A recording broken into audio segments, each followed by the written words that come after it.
Hello guys, pag-usapan lang natin ang breaking news. Ayon kasi sa bali-balita, trending Daniel Padilla ginagaya si Catherine Bernardo sa pagkain ng hamburger. Ang sweet naman.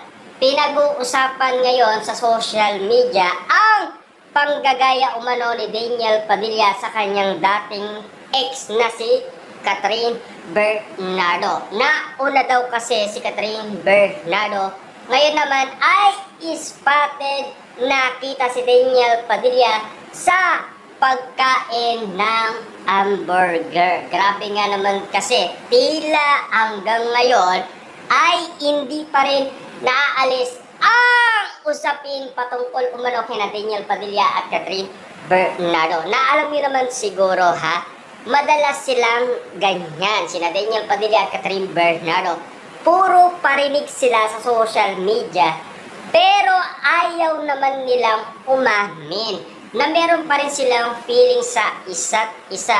Na alam niyo naman siguro, hanggang ngayon, bit-bit pa rin ni Daniel Padilla at Catherine Bernardo ang tunay nilang relasyon noon pa man. Ngayon, pinag-uusapan kasi noon, na alam niyo naman siguro marami pa umanong obligasyon na pinapagawa si Catherine Bernardo tulad ng pinatapos niyang mansyon. Na alam niyo naman siguro si Daniel Padilla ay hindi na spotted doon. Ang spotted lang ay si Alden Richard na ngayon meron pa siyang obligasyon na pinapatapos na lang. Pero kung sakasakali si Daniel Padilla makagawa ng plano na pinaka-inihintay ni Catherine Bernardo. Siyempre, alam niyo naman siguro, ang gusto lang kasi ni Mami Bernardo ay maging secure ang dalawa sa kanilang kabuhayan.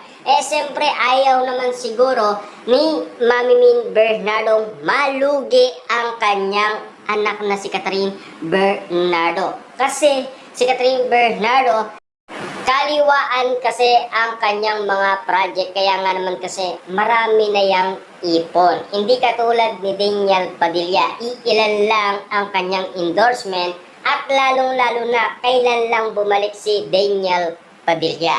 Una, nakagawa siya ng bagong teleserye na Incognito Season 1. Ngayon naman, gumagawa siya ng panibagong project na Incognito Season 2. At lalong-lalo na, parami ng parami ang kanyang endorsement dahil sa kanyang kasikatan. Dahil alam niyo naman siguro kung bakit si Catherine Bernardo kasi ang dahilan. Dahil ayon kasi sa karamihan, dahil sa nalink si Catherine Bernardo kay Mayor Mark Alcala. Yan ang tunay na dahilan kung bakit bumango ang pangalan Daniel Padilla. Na alam niyo naman siguro naniniwala daw si Jay Costura sa lahat ng mga pinapakita ngayon sa social media. Tulad na lang nito na trending talaga sa social media na ang panggagaya umano ni Daniel Padilla sa pagkain ng hamburger. Ayon kasi sa mga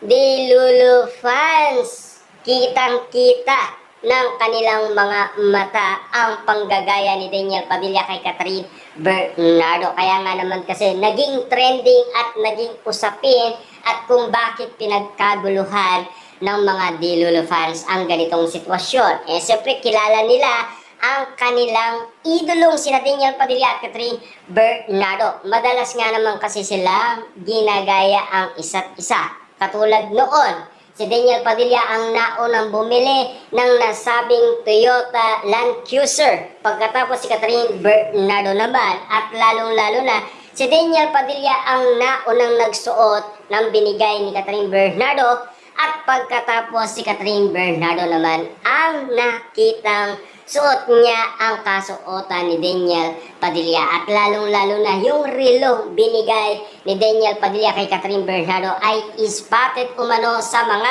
matang lawin. Kaya nga naman kasi nagulat ang mga Dilulu fans na tila minumulto daw sila ng Katniel dahil sa nakaraan. Naalam kasi nila ang tunay na mga gamit umano ni Daniel Padilla at Catherine Bernardo. At alam nila kung ano ang binigay ni Daniel Padilla kay Catherine Bernardo. At alam din nila yung binigay ni Catherine Bernardo kay Daniel Padilla. Kaya spotted na yan sa mga mata ng mga Katniel fans. Kaya nga naman kasi ngayon, Delulu fans na naman sila dahil nga naman trending ngayon ang usapin dahil sa panggagaya ni Daniel Padilla kay Catherine Bernardo. Hindi natin maiiwasan yan kasi nga, Delulu fans eh. Kaya nga naman kasi napapag-usapan ang ganitong sitwasyon dahil alam kasi nila, gusto nilang bumalik sina Daniel Padilla at Catherine Bernardo. Na alam nyo naman siguro, nagpasabog na ng kilig ang ABS-CBN. Kulang na lang talaga ay ipaglapit na sina Daniel Padilla at Catherine Bernardo. Kaso nga lang, hindi pa panahon. Panahon na para magsama talaga sila dahil ito na ang pinag-uusapan. Nag-intay lang talaga sila ng tamang panahon, tamang tiyempo at perfect timing talaga na talagang matinding pasabog ang ipapalabas ni Daniel Padilla at Catherine Bernardo kapag sila ay spotted na sa publiko. Maghintay lang tayo ng tamang araw. At lalong-lalo na kasi pinag-usapan na yan at pumayag na ang dalawa. Wala nang tututol pa kasi nga pumayag na rin ang pamilyang Bernardo. Si Mami Min Bernardo na mismo ang nag-post ng nasabing dating movie ng Katniel na pinagkaguluhan ng mga Delulu fans, mga netizens, lalong-lalo na ang mga mema na pinag-uusapan hanggang ngayon. Si Daniel Padilla na bet pa rin ni Mami Min Bernardo. Hanggang ngayon kasi tila nagbago na ang pananaw ng pamilyang Bernardo. Mas gusto na nila si Daniel Padilla kaysa kay Mayor Mark Alcala. Si Daniel Padilla kasi, kita nyo naman siguro ang mga binibigay na project sa kanya, ha? Milyones! Grabe! Na talagang si Daniel Padilla na lang ang umaayaw. Kasi si Daniel Padilla, balak niya na kasing mag-asawa. Yan kasi ang mga pinag-uusapan. Kita nyo, ha? Dahil sa ganyang sitwasyon, si Catherine Bernardo ay gusto na rin niyang maglaylo at tumigil sa pagiging artista. Nauna lang si Daniel Padilla, ha? Sumunod si Catherine Bernardo. Kaya nga naman kasi ang mga Delulu fan nag-i-expect na baka nag-uusap ang dalawa. Palihim lang. Na alam niyo naman siguro, ha?